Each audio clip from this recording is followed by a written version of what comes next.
Hey everyone, welcome back to Corporate Decoder, the place where we really decode the financial health of these companies and their latest filings to see if they are roaring like a lion or whimpering like a scared kitten. And let me tell you, this company's story is quite a ride. We're diving deep into Eva Live Inc's latest quarterly report.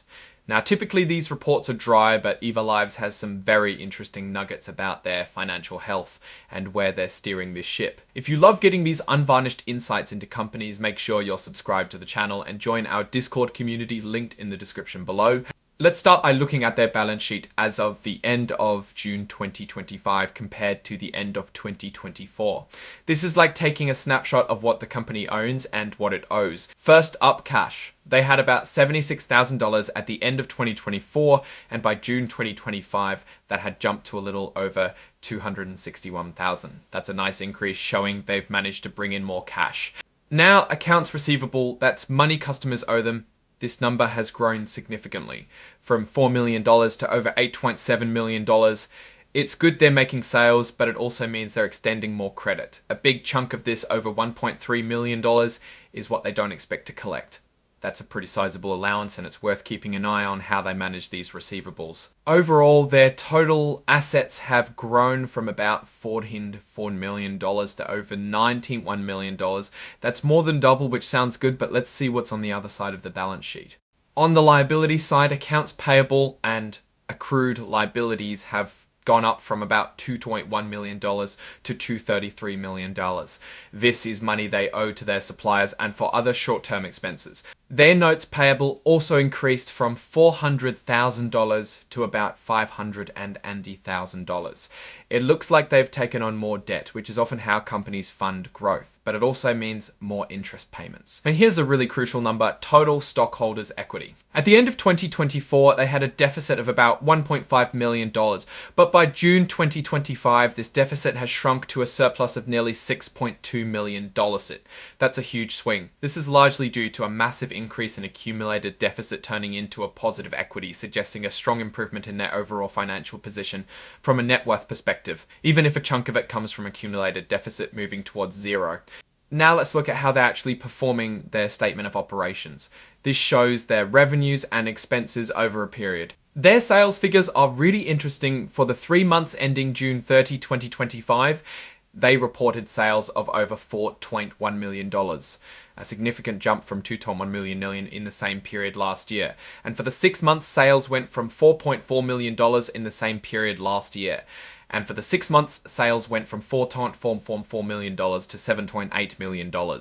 This is a very strong growth in revenue, showing their business is really picking up. And the bottom line, what's really exciting is their net income. In the 3 months ending June 30, 2025, they reported a net income of over $260,000 in the same period last year. For the 6 months, they've moved from a net loss of about $360,000 in the same period last year. For the 6 months, they've moved from a net loss of $160,000 to a net income of over $4.6 million.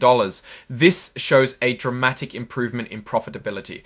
This also translates to earnings per share. For the 3 months ending June 30, 2025, they had earnings of $0.08 per share, compared to a loss of $0.81 last year. This is a clear sign of much healthier financials. Looking at the statement of stockholders' equity, we see the impact of their improved performance on the company's net worth. The balance at the start of the quarter in March 2025 showed a substantial equity deficit of over $23.8 million. However, by the end of June 2025, this has transformed into a healthy equity of over $6 million. That remarkable positive swing is driven by the net income they've earned, significantly reducing their accumulated deficit. For the 6-month period ending June 30, 2025, their equity started at about $1.5 million and grew to over $6.1 million. Again, a strong positive trend. Now, let's talk about cash flows. This tells us where their cash is coming from and where it's going. Starting with operating activities, their net income for the 6 months ending June 30, 2025 was over $4.6 million. You can see how the adjustments like changes in accounts receivable impact the actual cash generated. The net cash used in operating activities for the 6 months ended June 30, 2025 was a positive $2,341. This is a very small positive number, but it's a move from a positive average in 745,000, 745,000, 745,000, 745 in the prior year period. It's good to see a positive cash flow from operations, even if it's small. In investing activities, they spent about $7,500 on fixed assets. This is a relatively small investment in things like furniture or equipment. And then financing activities, they brought in about $190,000 from notes. So they're borrowing more money to fund their operations and growth. Overall, their cash balance increased by over $184,000 during the period, bringing their total cash to $261,000. Let's touch on what Eva Live actually does. They operate through the Eva platform using artificial intelligence to match advertising campaigns with ad spots. They analyze big data to improve conversion rates.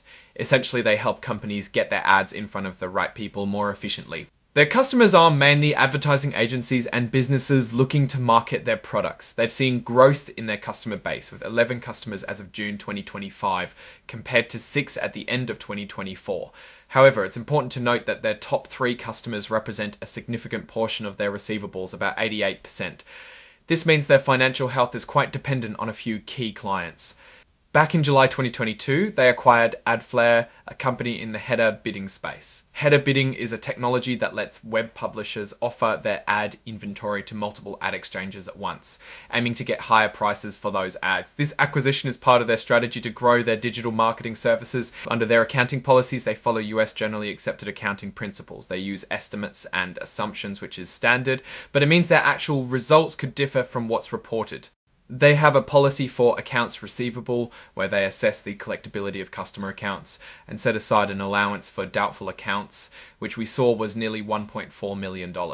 They recognize revenue when they fulfill their contractual obligations, which is a standard practice, but they emphasize that their contracts with customers are crucial and define the terms of their business. This section always catches my eye. The report mentions that their independent auditors included an explanatory paragraph questioning their ability to continue as a going concern.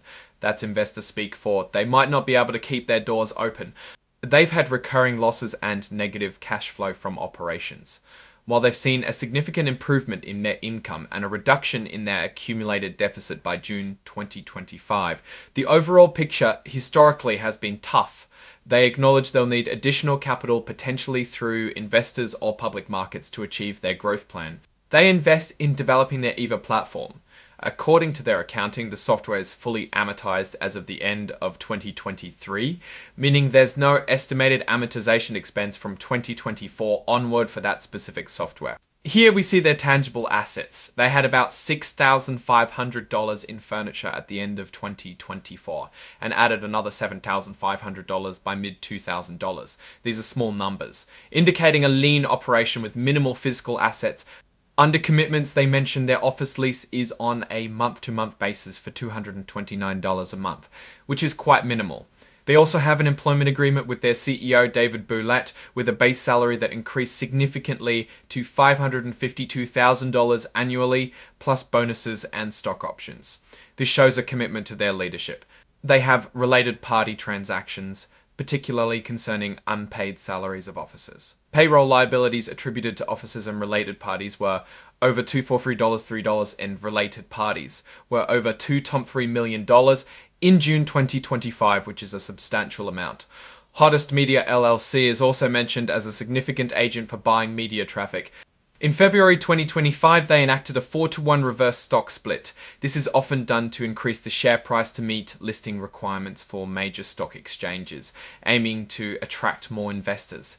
They've also had several recent sales of unregistered securities to consultants and directors, often in lieu of cash payments for services. This section details their debt. They've secured convertible notes and promissory notes, often with high interest rates and original issue discounts, which means they're paying more than they receive up front. For instance, a loan of $200,000 was received with a purchase price of $170,000 and a 50% interest rate plus a conversion discount if they default. This indicates they are likely relying on more expensive forms of financing. Here's something crucial about their internal controls. Management admitted that their disclosure controls and procedures were not effective as of June 30, 2025. They cited material weaknesses like inadequate segregation of duties due to limited staff and insufficient written policies. This is a red flag suggesting potential issues in how they manage their financial reporting and internal operations. And finally, the signatures of the president and CEO, David Boulette, who also acts as CFO, confirm the accuracy of this report. Now let's tie this all together. Eva Live Inc. has shown remarkable revenue growth and a dramatic shift from net loss to net income in this latest quarter. This is undeniably positive. However, the company is still heavily reliant on a few key customers, and the auditor's going concern warning, even with recent improvements, remains a significant risk. Their increasing debt, especially with high interest and discounts, suggests they're operating under financial pressure and perhaps have limited access to traditional cheaper financing. The admission of ineffective internal controls is also a concern, pointing to potential operational weaknesses that need immediate attention. In my opinion, Eva Live is in a turnaround phase. The revenue and profit numbers are impressive, but the underlying reliance on a few clients and the ongoing need for capital coupled with control weaknesses mean that while the direction is promising, the path forward still has considerable bumps. They need to broaden their customer base and solidify their operational controls to truly prove their long-term viability. Alright, that's our deep dive into Eva Live Inc.'s latest filing. What's your take on these numbers and what they signal for the company's future? Drop your thoughts in the comments. If this analysis was valuable, hitting that like button really helps. And subscribe for more deep dives. Don't forget to check out the Discord in the description. Thanks for watching. See you next time.